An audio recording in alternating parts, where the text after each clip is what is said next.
Hey guys, Ryden here, and welcome to my it's my second Witcher lore video. If you don't know what this is where I finish a chapter in The Witcher Enhanced Edition, and I go and I read about all the monsters, the characters, and the lore that we've run into in our journal. So if you don't know what this is and what I do, this is a full Let's Play that's going on right now, and I really like to focus on the story, and I like being informational. I love giving out tips. So let's get started and let's start reading all these things we missed. I'm not so concerned about quests. Let's start with characters. Abigail, we haven't seen her in a while. I'm only doing these newer characters or newer entries we have on characters. So okay, so we have Ada. At Lavarden's reception, I had the chance to meet Princess Ada. Some years ago, I relieved her of the Striga curse, and the princess has grown into a pretty, if somewhat wild and spoiled girl. It turned out that Ada was behind the forgery of the royal seals and responsible for the chaos in the trade quarter. The princess had been collaborating with Salamandra, but it seems this alliance was too much for her. Thanks to Triss's intervention, I managed to escape Ada's claws by the skin of my teeth. Okay, so that was Triss that teleported us last episode. I thought it was actually Abigail because of the skin color, but that's just me. Or not because of the skin color, because of the hair color. Alright, Alvin. A boy named Alvin managed to... Okay, I've read that before. Oh, we found him when he got attacked by Barkes. It was pretty cool. And then he started to utter a prophecy. It's an elven prophecy of Ithlin. I suppose that's how it says. Anyway, it says... Alvin lived with Abigail until the witch gave up the boy to the Reverend. The preacher gave the orphan to a group of Salamandra thugs, who demanded that the dwellers of the Outskirts surrender their children. I killed the bandits and saved Alvin. I met Alvin again, this time in Old Vizima. Both Triss and Shawnee wanted to take care of the boy. After some consideration, I left him with Triss.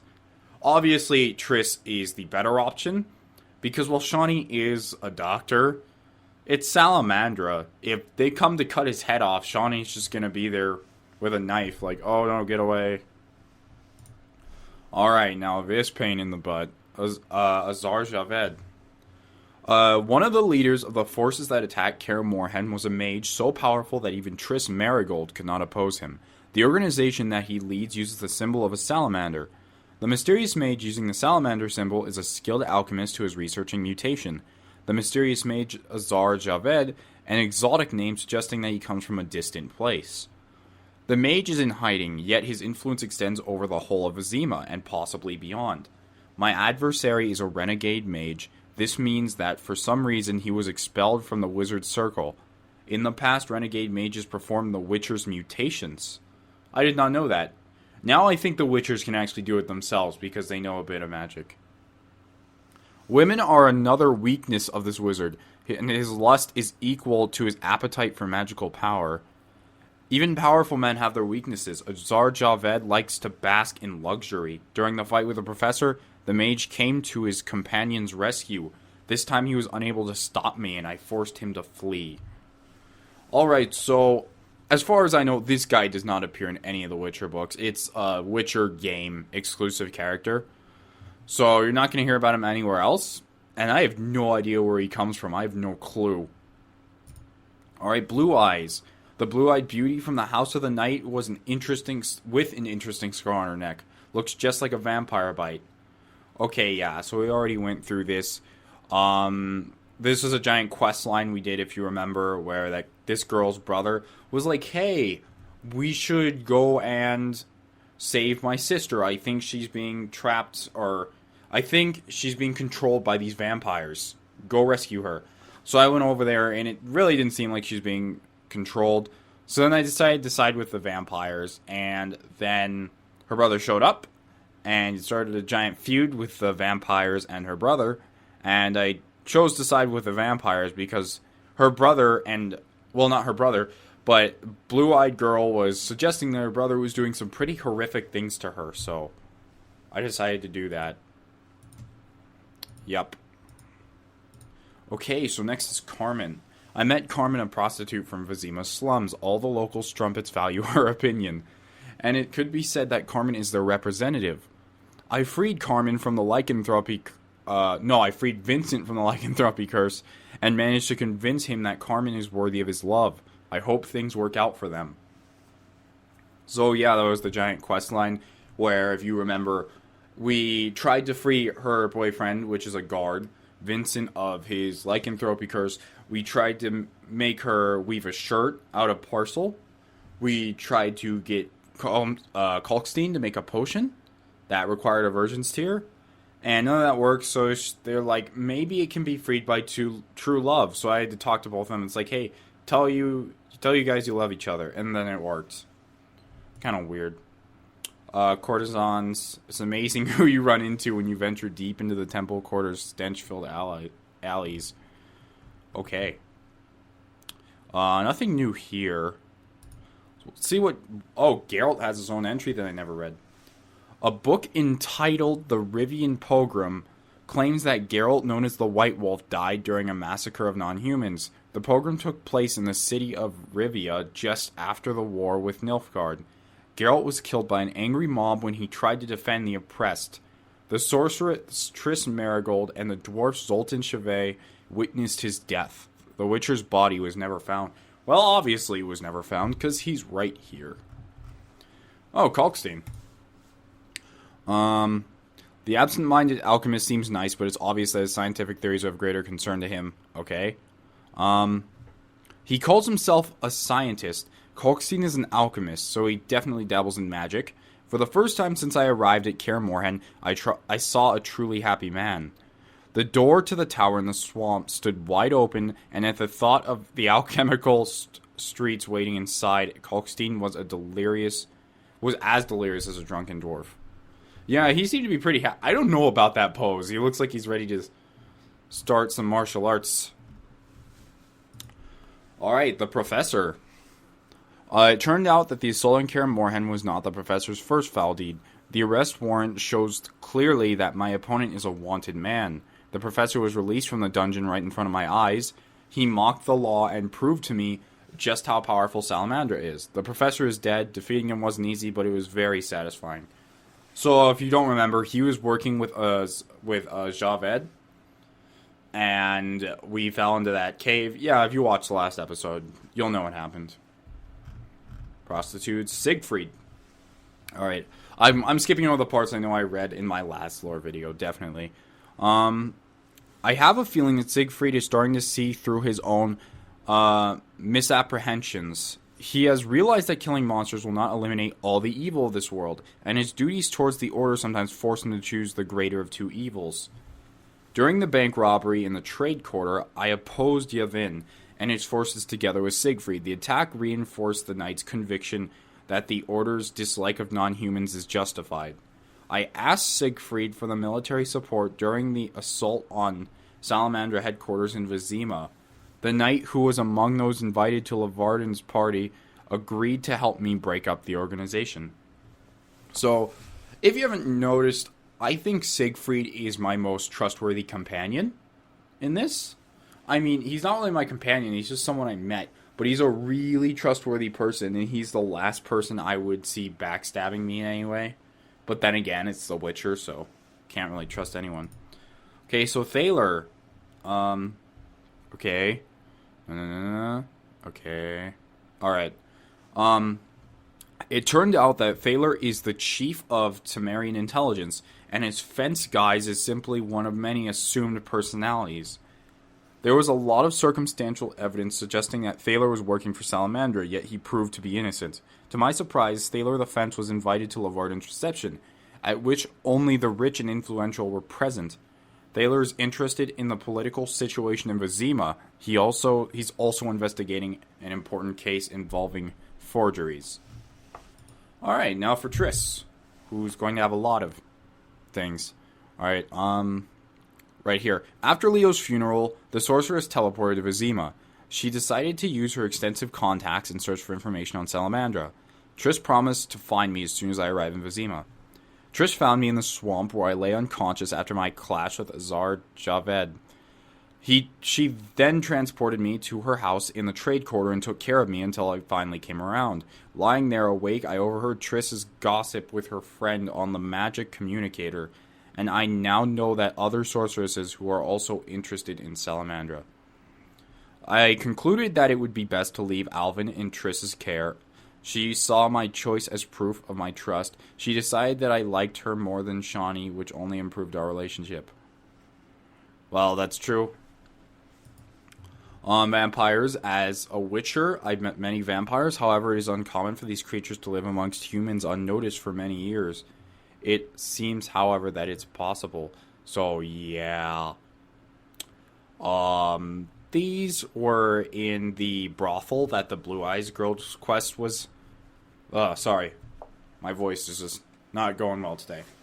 Anyway, we met these people in the brothel, and they were like a high-quality brothel, and I went upstairs, and the lady's like, hey, don't tell anyone we're vampires, and you can have fun with these ladies. And I went, okay, and then it showed me this card, and I was like, okay.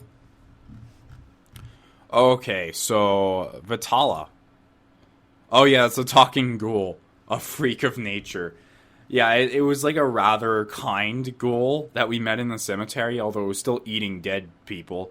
But he promised that he never kills people, he only eats people already dead. Alright, so Vincent Mays, or Mize, I don't know how to say his last name.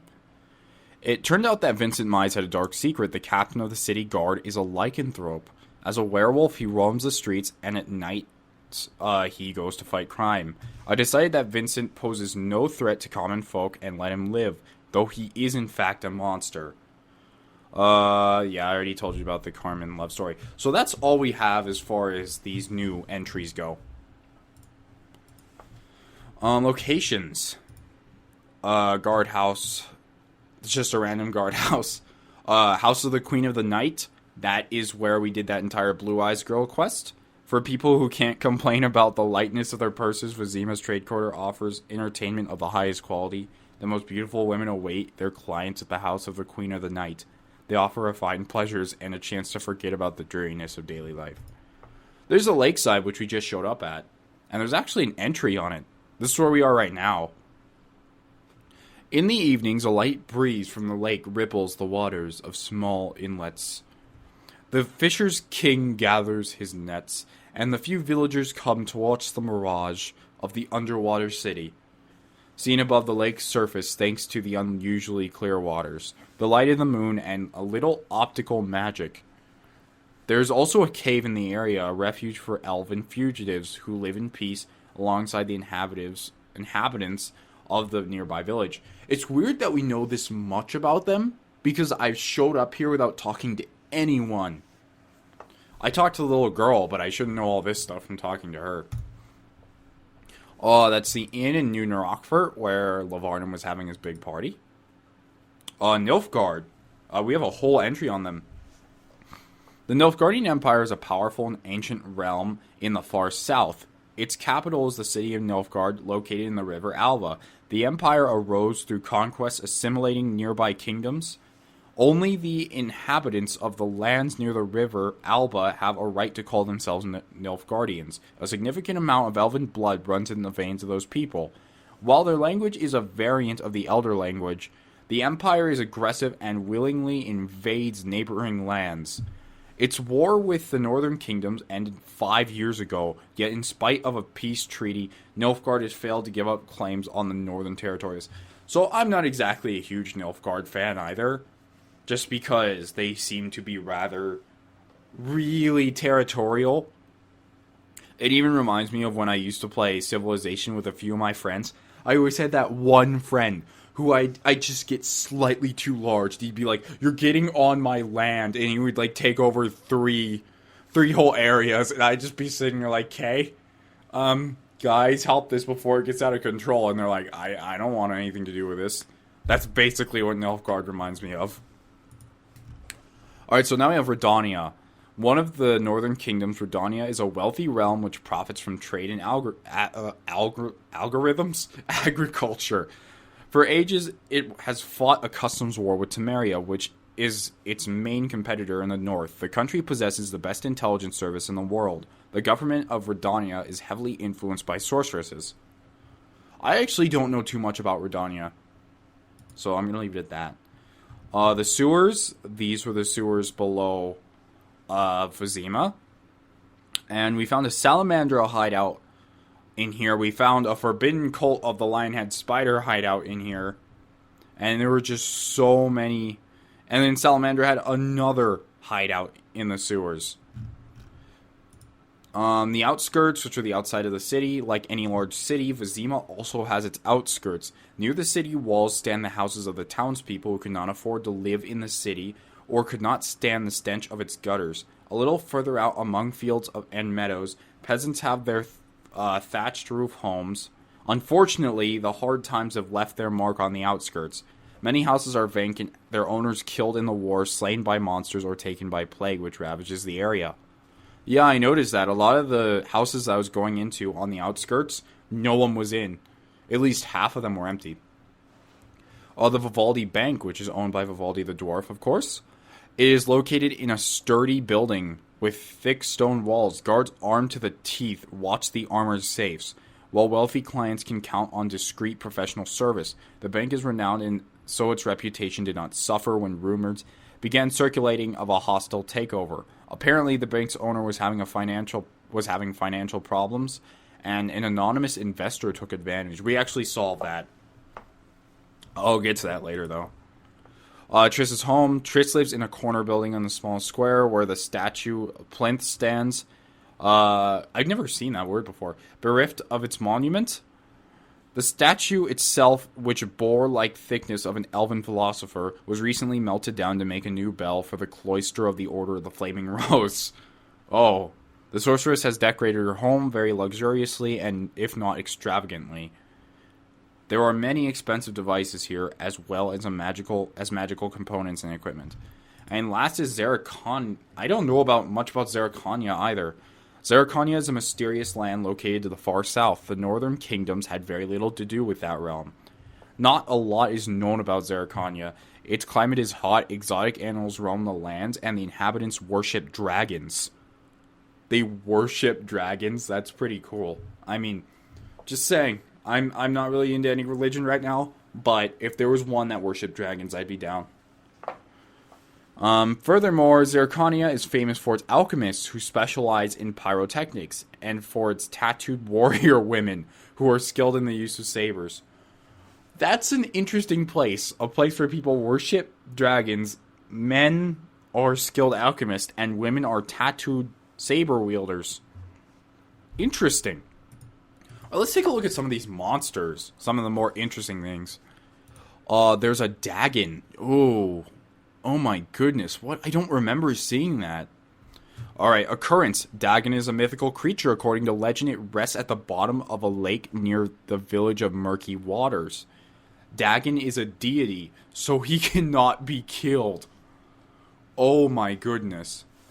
The creature receives energy from its believer's faith, which might be his only weakness. If I ever had to take this thing out, I'm gonna remember that. Tactics. When Dagon ventures out on land, destruction follows him. That's not a tactic. That's just telling you you're screwed. According to an ancient legend, you can gather his secretions. That is not dead which can eternally lie. And with strange aeons, even death may die. Okay. Powers older than humanity slumber in the depths, where no sunrays disturb them. Gods and demons sleep in underwater cities awaiting their time. And it is said that when the hour comes, they will awaken and bring annihilation to the world. One of those creatures, Dagon, rests at the very bottom of the lake, and is worshipped by Vodioni and lunatics. Dagon is the embodiment of strength and fury, and when he comes ashore, he becomes destruction incarnate. Forbidden books like the Hymns of Madness and Despair describe ways to summon him, for he can only be called to a place dedicated to him. Do I have any of those books? I want to see.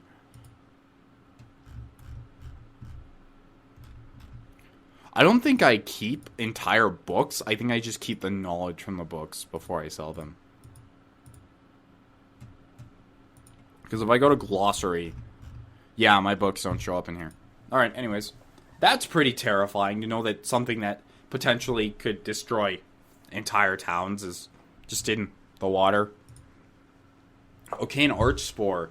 Arch spores grow in places where particularly cruel crimes have been committed, or on the tombs of the victims of such crimes.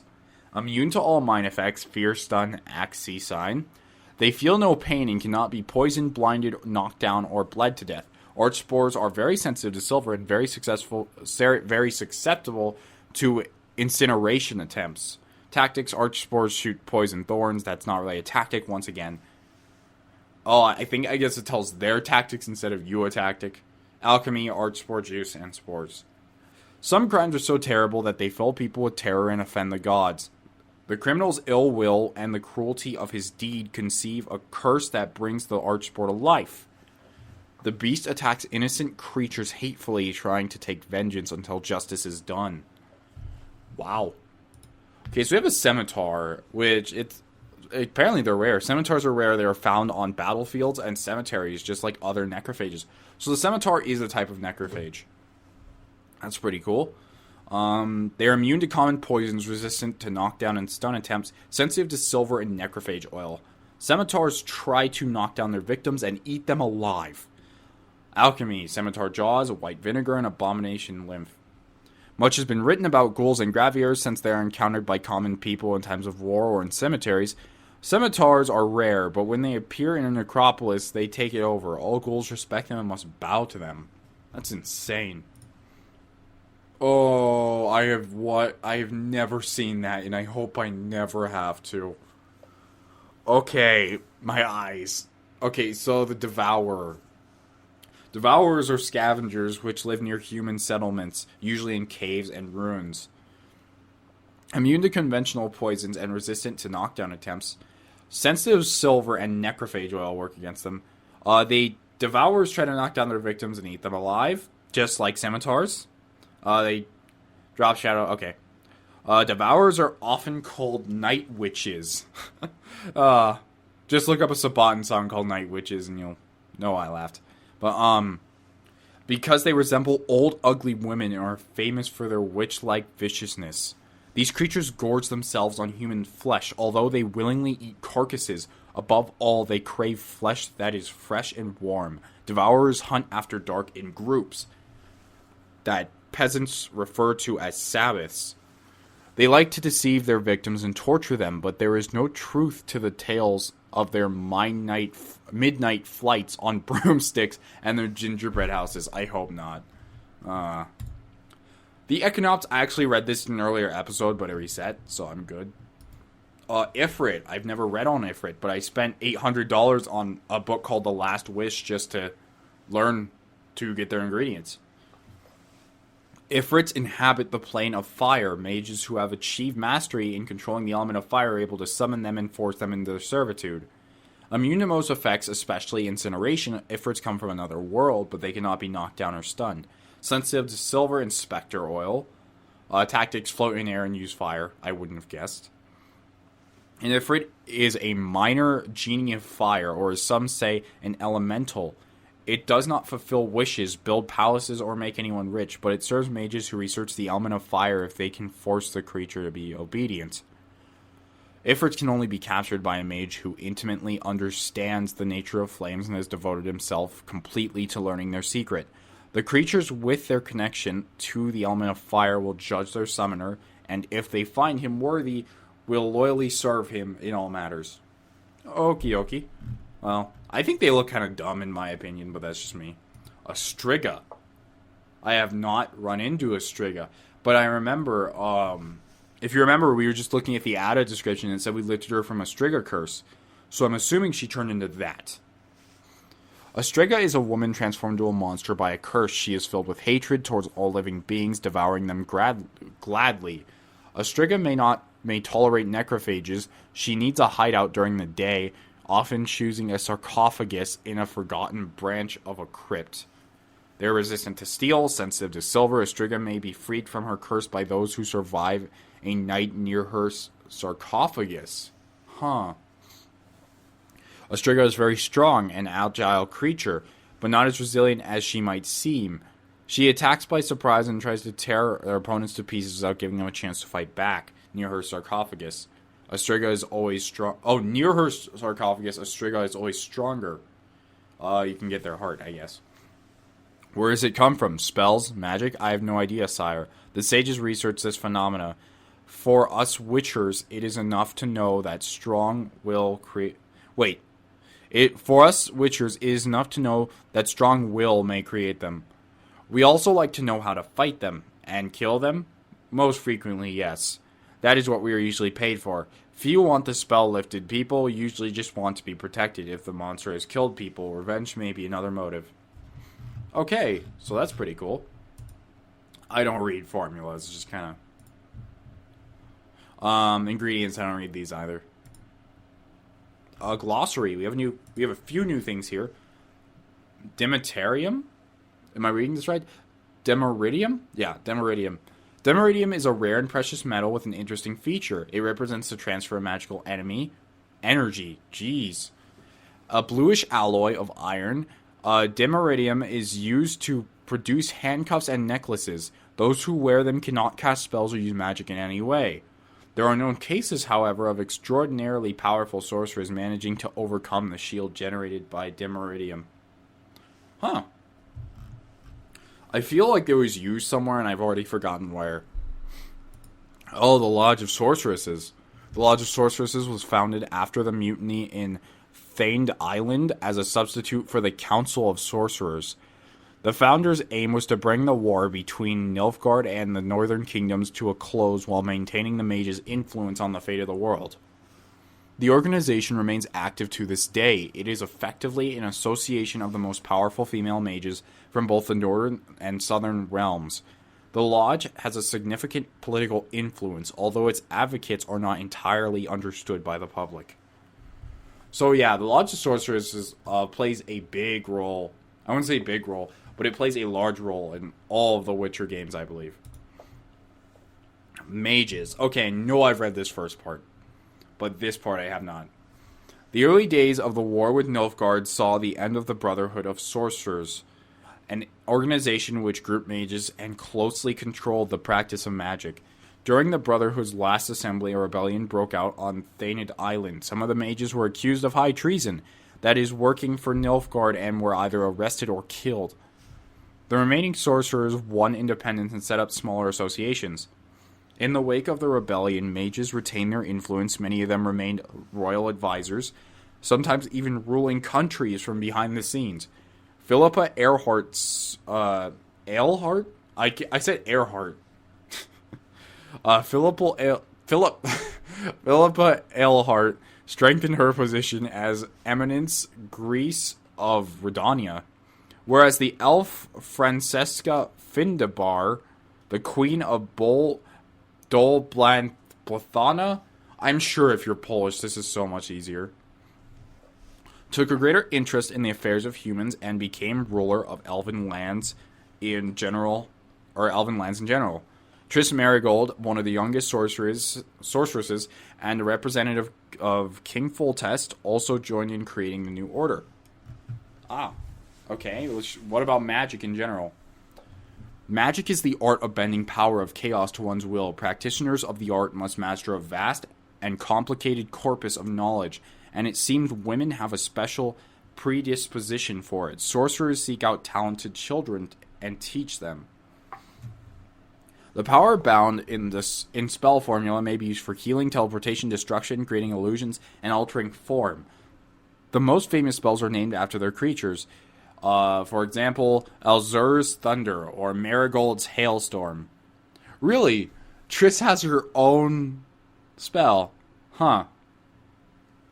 Thanks to magic, it is also possible to create magical glyphs and amulets, such as the Witcher's medallions. The Witcher's signs are very simple spells, mostly kinetic or mind-influencing. To use them, one needs concentrated will and a hand gesture. Casting signs is not time-consuming, so Witchers use them when fighting monsters. I see, that's why Geralt doesn't use, full-blown spells. Magically gifted children are born all over the world.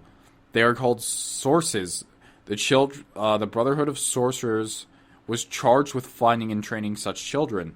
Descendants of Lara Doran or a special case. Their magical gifts are very strong. They can travel through time and space and release the pure energy of chaos. These powers are wild and difficult to control. Tough, though, and are activated in moments of stress, often surprising their possessor. So, sources... Alvin, I think Alvin is a source, and... No, sorry. I can't say this for sure, because I've only read the first Witcher novel, but Ciri, they're suspecting her of being a source, and that's how they get Triss to go, let me kind of... Or take it slow with Ciri, let me show her how to use magic, because if she is a source, then it's very dangerous. Sources, if they get upset or accidentally imagine some sort of like magical thing happening, they can blow up villages. They can destroy towns. It's nuts. Okay, the power used to cast spells is drawn from the elements. Fire is the best but simultaneously most dangerous elemental source. Mages who specialize in magic of fire often achieve great power, but they pay the price for it. As fire addicts, they often suffer burns or even die engulfed in flames. The essence of fire becomes their essence, which makes them vulnerable to water. Huh, so I guess if you use a lot of fire magic, you can just get, like, splashed, and you'll be like, no. Redania borders Temeria in the north. It is ruled by King Radovid the Fifth, also known as Radovid the Stern, son of the murdered King Vizimir. The monarch was 13 when his father was killed, so the royal council assumed power until the prince came of age. After his coronation, Radovid gained notoriety for dealing brutally with anyone who had previously mistreated him or his mother, Hedvig. The most important cities in Redania are the capital of Tretgor. What? Tretgor? I guess. The free city of Novigrad, which enjoys far-reaching autonomy, and Oxenfurt, which is famous for its university. In the books, Geralt actually meets Shawnee at Oxenfurt. So, that's just a little thing. And that's going to sum up my lore video. Thank you for watching. I really appreciate it. If you are new to this Let's Play, I'm just going to tell you that at the beginning, the first episodes, I had no equipment. I had a crappy microphone. I was using an unpaid version of Fraps. I was using Movie Maker for an editor. So I started out with nothing, but gradually I got more equipment, and I'm up to this point now. So if you want to start from the beginning, go ahead. I invite you to. I'd be very thankful. Also, right now, I'm doing a playthrough of Devil May Cry 4 Special Edition. I'm doing Virgil's campaign. So, if you'd like to watch that too, I have that. Thank you for sticking around, even if it's just for this video. I feel really thankful. I had one of my videos just hit 500 views, and that's awesome. And I had, and my subscribers are almost at 50. Yeah, I know, not a big deal to most people, but for me, that's amazing. That's just nuts that I could even get 50. Alright, so before I end the episode, let's go to the fireplace and level up, because after the end of Chapter 3, we got quite a few skill points or talents. So I'm going to meditate for an entire day, but we got 4 bronze talents and 4 silver talents. Now, I believe if I want to. Okay, so I can't make Werewolf's Wrath. I need a special substance. So I can't make anything out of that. Alright. Oh, shoot. I just remembered something. Can I not access it? Yes, I can. Alright, so we got a few things from at the end of Chapter 3. We got a few things. First of all, we got Kikimore's Ire, which contains a formula for a potion made with a Kikimore's Queen's Nerve. The potion unlocks the ability to acquire a stamina upgrade when consumed. So I'm pretty sure we're going to make that in a second. And we have Book of Wolverine, which gives us a few potions. We get Wolverine, increases damage when vitality drops below 50. Willow increases resistance to knockdown and stun effects. And ornithosar oil, which increases damage to ornithosars. I'm just, whatever. Okay, so now that I've done that, we can now make Kikimore's ire. So let's go ahead and make it. And you know what? I'm going to rest 2 nights. I'm actually going to down this ire. And then I'm going to upgrade my skill points. So let me see if I can find it. There's Kikimore's ire. Ability gained mutation. What does that mean? Wait, I believe there was some skills, especially in intelligence. Requires gold talent. I don't know. I don't know what the ability mutation is. I'm going to have to look it up. It says it gave us dexterity points, but I don't see anything. Okay, anyways, if anything, I want to upgrade Ard, but requires specialist. I don't know what that means. That could be the next level of Witcher. I might have to become a specialist. I'm not sure how that works. But anyways, with intelligence, I'm going to increase our base sign intensity. Knowledge of cleansing ritual. Ingredient extraction. Increases the chance of extracting ingredients from both herb plants and defeated foes. Okay, I could use that eventually. I can make bombs if I grab this, so I'm going to go and grab it. And I'm actually going to grab level 4 intelligence. So now that I have that, I'm done with this tree for right now. And we only have 1 silver talent left, so that's kind of on the meh side. So what I'm going to go ahead and do is I'm going to go ahead and throw that last silver talent I have into... I feel like I don't have enough stamina. So I'm just going to go ahead and throw it right up there. And now let's try to fill out some of the blanks with these bronze talents. What is this? Let's go ahead and get this increased parry chance. Why not? It's not going to hurt. Ard, I can't upgrade that anymore. Igni, I can increase the chance of incinerating opponents. I'm going to go ahead and do that. And now to just fill these holes in my steel and silver. So, strong steel increases bleeding. Sure, I'll take it. Increases damage. I already have that. Increases damage in less than 15 vitality. I don't really like those where I have to lose health. But eventually I'll get them. Sever sinews. Works when the opponent has less than 25% vitality. Pain plus 15. I'll go ahead and get this. Alright. I think that kind of makes it for this video. Expect to get started on Chapter 4 in the next video. Thank you for sticking around. And I hope I see you on the next episode of The Witcher Enhanced Edition. So, thank you. I'll catch you guys next time. Riding out. People live close to the earth and the sky.